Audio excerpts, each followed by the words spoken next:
नमस्कार, माली समाचार हिंदी में आपका स्वागत है। मैं दिनेश माली। आज हम राजस्थान के आबू रोड में ब्रह्मा कुमारी हेडक्वार्टर में आए हैं, शांति वन में। हमारे साथ है कर्नाटक के वरिष्ठ पत्रकार श्रीकांत जी। वो हमें इस मीडिया कॉन्फ्रेंस के बारे में दो शब्द बताएंगे। श्रीकांत जी, आपको यहाँ कैसा लग रहा है मीडिया कॉन्फ्रेंस में आने के बाद? बहुत अच्छे लग रहे हैं। हम जीवन में एक मौका मिला इस बार में, बहुत अभूतपूर्व है। ये दीदी एक अवकाश दिया अच्छे, हमारा जीवन पवित्र होता। अच्छा दीदी, आप कर्नाटक से दीदी आई है जो गाइड के तौर पर यहाँ पर इनके साथ पत्रकार मित्रों के साथ आए हुए हैं। उनसे भी दो शब्द बात करेंगे हम। दीदी, आप कितने साल से अटेंड कर रहे हो यहाँ पर शांति वन में? हम अभी 16 साल हो गए। हर साल आते हैं और पार्टी भी लेकर आते हैं, लेकिन ये मीडिया विंग के लिए हम पहली बार लेकर आए हैं। जब हम पहली बार इनको इनवाइट करने गए थे आएंगे, तो इन्होंने नहीं मना कि आने के लिए पहले मना किया था, लेकिन यहाँ आने के बाद बहुत खुशी हो गई उन्हों को। और उन्हें वो बोल रहे हैं कि हमारे पत्रकार आगे हम बहुत सारे हमारे मीडिया वालों को हम यहाँ पर लेके आएंगे। लेकिन पहले ऐसे सोचते कि वहाँ पर क्या है, शायद ये अपनी न्यूज़ बाहर ये करने के लिए शायद हमें बुला रहे हैं। ऐसे मुझे ऐसा लग रहा था कि शायद इसलिए वो नहीं आना चाहते। लेकिन जब यहाँ पर आ गए तो उनको बहुत खुशी हो गई और बोल रहे हैं कि हमारी फैमिली को भी हम लेकर आएंगे, यहाँ पर दिखाएंगे। बहुत खुशी हुई, मन को शांति मिल रही है यहाँ पर। ऐसे हमारे ये मीडिया विंग वाले भाई लोग बोलते हैं। हमारे पत्रकार है ये कर्नाटक से नीलप्पा जी। हाँ, जो भी कर्नाटक से आए हुए हैं। तो नीलप्पा जी, आपको कैसा लग रहा है मीडिया कॉन्फ्रेंस अटेंड करके? ಈ ಪ್ರಥಮ ಬಾರಿ ನಾನು ಇಲ್ಲಿ ಬಂದಿದ್ದು, ನನಗೆ ಆತ್ಮದ ಬಗ್ಗೆ ಆಗಲಿ, ದೇವ್ರ ಜ್ಞಾನದ ಬಗ್ಗೆ ಆಗಲಿ, ಇಲ್ಲಿ ಶಾಂತಿ ಯಾವ ರೀತಿ ನಾವು ಶಾಂತಿಯಿಂದ ನೆಮ್ಮದಿಯಿಂದ ಯಾವ ರೀತಿ ಜೀವನ ನಡೆಸಬೇಕು, ದೇವ್ರ ಬಗ್ಗೆ ದೇವರಲ್ಲಿ ಯಾವ ರೀತಿ ನಾವು ನಡ್ಕೋಬೇಕು, ದೇವ್ರಂದ್ರೆ ಏನು, ಶಾಂತಿ ದೇವರಿಂದ ನಾವು ಏನು ಕಲ್ಕೋಬೇಕು ಅನ್ನೋದನ್ನ ಈ ಪ್ಲೇಸ್ ಈ ಸ್ಥಳ ನಮಗೆ ತಿಳಿಸ್ಕೊಟ್ಟೆ। नीलप ओमचार। हमारे साथ है हमारे कर्नाटक के दूसरे पत्रकार मित्र पुंडलिक जी। वो हमें मीडिया कॉन्फ्रेंस के बारे में बताएंगे। पुंडलिक जी, आप ये मीडिया कॉन्फ्रेंस अटेंड किया, आपको कैसा लग रहा है? वो इधर हमें स्वर्ग में आया सके आया वो उस तरह में वास हो रहा है।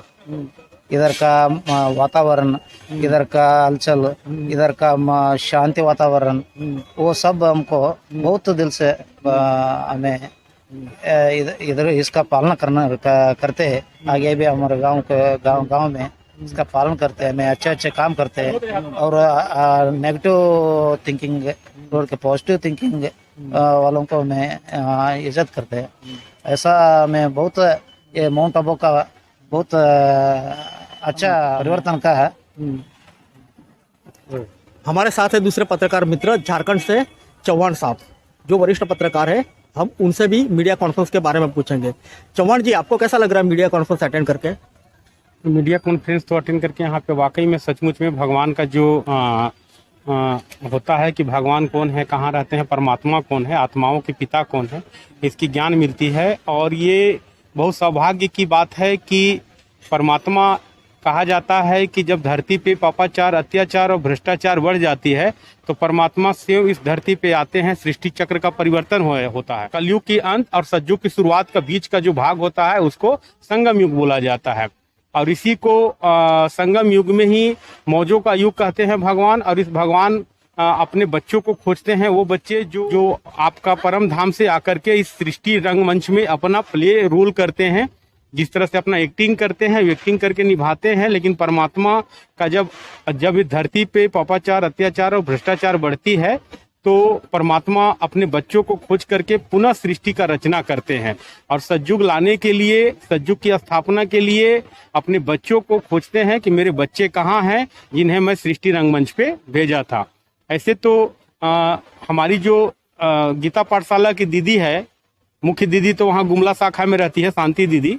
लेकिन हमारी जो गीता पाठशाला की दीदी है प्रीति दीदी, प्रीति बहन हम लोगों को ये बताती है कि भैया किस तरह से बाबा जो हैं वो मीडिया वाले से उम्मीद लगाए थे। 1936 में जब दादा लेखराज के तन में, ब्रह्मा बाबा के तन में शिव बाबा आए थे, क्योंकि बताया गया कि शिव निराकार ज्योति बिंदु स्वरूप है, उनका कोई आकार है नहीं।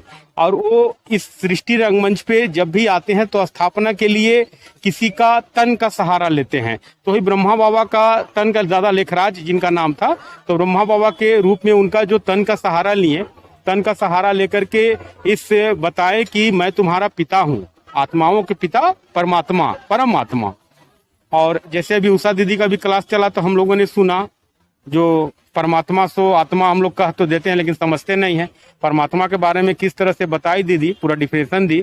अभी 1.5 घंटे का क्लास से मैं आया हूँ, मैंने उनका भी क्लास को सुना तो बताई। तो भगवान को कहीं ना कहीं ये पूरी तरह से विश्वास है कि अगर हमको कोई प्रत्यक्ष करेगा तो उसमें प्रथम रोल मीडिया का होगा। प्राथमिकता मीडिया को बाबा ने बहुत दिया है। और खासकर से मीडिया विंग में आप देख सकते हैं कि आज हम लोगों का ये दूसरा दिन है। हम लोगों ने 8 तारीख को आया था, स्वागत हुआ, 9 को यहाँ पे हम लोगों का सम्मान समारोह किया गया और आज हम लोगों का फिर कल क्लास हुआ 9 को, आज 10 को भी क्लास है। और जिस तरह से सम्मान समारोह होने के बाद ये बताया गया कि किस तरह से मीडिया प्रत्यक्ष करेगी और मीडिया ही भगवान को लाएगी धरती पे, और वो प्रत्यक्ष करके पॉजिटिव खबर से ही, हमारी सोच से ही, हमारे अखबार का हेडलाइन से ही मतलब कि भगवान इस धरती पे प्रत्यक्ष होंगे। उनका अर्थ जो है बताने का, कहने का अर्थ है कि हमारी सोच से ही सृष्टि परिवर्तन होगी। इसलिए स्व परिवर्तन से विश्व परिवर्तन की ओर हम लोगों का जो कदम है वो मतलब बढ़ाना है और सबके साथ मिलकर के आत्मिक दृष्टि से भाई भाई के रूप में देखना है। क्योंकि हम लोग कहते तो हैं कि हिंदू, मुस्लिम, सिख, ईसाई आपस में है भाई भाई, पर इस चीज को सिर्फ 15 अगस्त और 26 जनवरी में ही सुना जाता है और देखा जाता है, गाना भी बजता है कि आपस में है हम भाई भाई, हिंदू, मुस्लिम, सिख, ईसाई आपस में भाई भाई, पर इसको फॉलो नहीं करते हैं। और वो इस चीज को ब्रह्म कुमारी संस्था जो है वो सत्य करके दिखा रही है।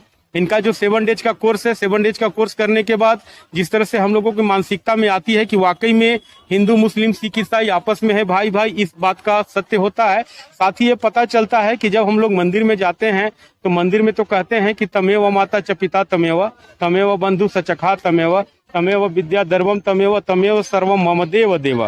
कहते तो हैं कि तुम ही हो माता, तुम ही हो पिता, तुम ही हो सदगुरु, तुम ही हो शिक्षक, तुम ही हो सब कुछ, लेकिन इस चीज को हम लोग समझते नहीं हैं। और आत्मिक दृष्टि से हम लोग कहीं न कहीं आपस में भाई भाई हैं, क्योंकि उस मंदिर में हमारे बच्चे भी जाते हैं, हमारी पत्नी भी जाती है, हमारे पिता भी जाते थे, हमारी माँ भी जाती थी, और सभी कोई एक जा करके हाथ जोड़ करके भगवान की ओर खड़े होते थे। लेकिन इसको हम लोग समझते नहीं थे, जिसको अवगत हम लोगों की दीदी कराई है, ब्रह्म कुमारी दीदी लोग। और जिस तरह से ये विश्वविद्यालय है, ना कि कोई यहाँ पर है, अब विश्वविद्यालय में प्रतिदिन यहाँ पे पढ़ाई होती है। और हमारे गीता पाठशाला जो डकरा सुभाष नगर खलारी में है, वहाँ पर भी पढ़ाई होता है, गुमला शाखा के नेतृत्व में चलता है। और प्रतिदिन वहाँ पे मतलब क्लास होती है, मुरली होती है, और हम लोगों को भगवान के बारे में परिचय बताया जाता है। जी, बहुत अच्छी जानकारी दी हमें चौहान जी ने, हम उनका तहे दिल से शुक्र अदा करते हैं। ओम शांति। ओम शांति।